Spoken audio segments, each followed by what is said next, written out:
if I were to start my collection, and for you guys out there who brand new to the game, where mistakes that I made whilst learning to collect.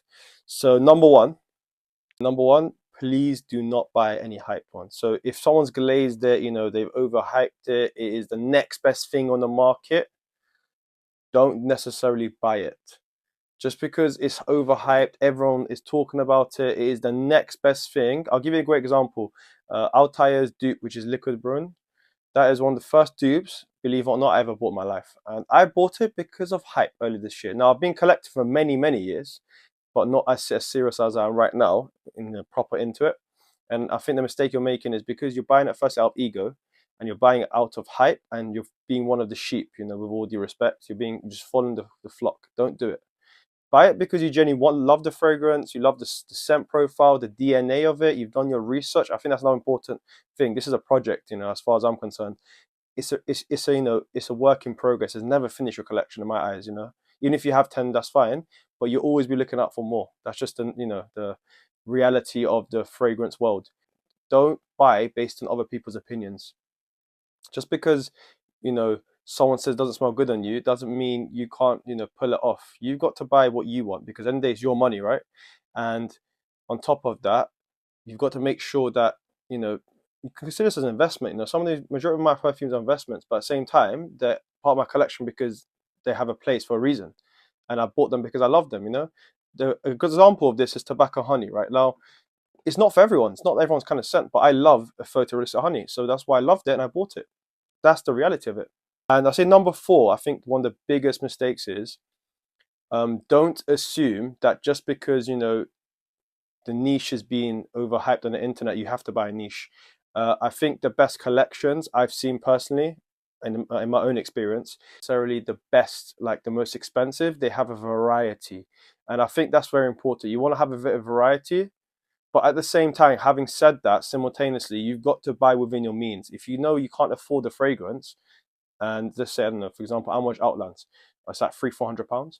If you know you're not going to buy that, then just buy the dupe. It's not the end of the world, But having said that, if you're going to buy something like that, please do research, And I think you have to definitely look at it in terms of the, as I mentioned earlier, affordability scale. Like you've got to make sure that you're buying it because you can firstly afford it, and secondly, you're going to genuinely love it. Because, for example, I think I watched someone and they said the only reason he bought the full size bottle, the maximum capacity, is only because of the formulation. That's fine.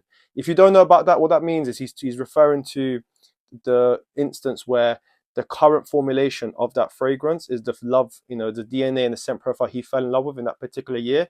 And he doesn't want to lose that in the event they reformulate, which happens every year because consumers' taste naturally progress over time and evolve. And the fragrance industry is one of those industries where evolution has to happen. No scent stays the same. The best example of that is Armani Code's EDP. Now that was a lovely scent, 2021, with the yellow and goldish cap. Amazing scent profile, citrus, fresh as hell. Unfortunately, I smelled it recently in one of my videos. I'll put that up soon, and it lost the reformulation ruined it for me. The love I emotively fell in love with, it's just gone. So if you're coming from that kind of factor, from that standpoint, I understand why you'd buy the full bottle. But overall, please don't buy the full bottle. Point number 5, it's a journey. There is no rush here. I've got friends out there, they've got 100 to 200 bottles. I'm being honest with you guys. Like, this is all my collection. There's no, glazing here. I'm not going to sell you anything. I want to add value to you guys. And the only value I can give you, is the best piece of advice I wish someone told me when I first started collecting, getting serious about perfumes and fragrances. Take your time. This is not a rush. It's not a competition. You've got to learn to like what you like, and you smell and you love it and you wear it for yourself, because at the end of the day, it's your journey, no one else's. Do it at your own pace. It's your journey. Firstly, it's your collection. Take it at your own pace. It's a marathon, I promise you. There's a saying, what's that? Rome wasn't built in 7 days. Well, your collection is not going to be built in 7 years. I promise you, it doesn't exist. You have to just take your time.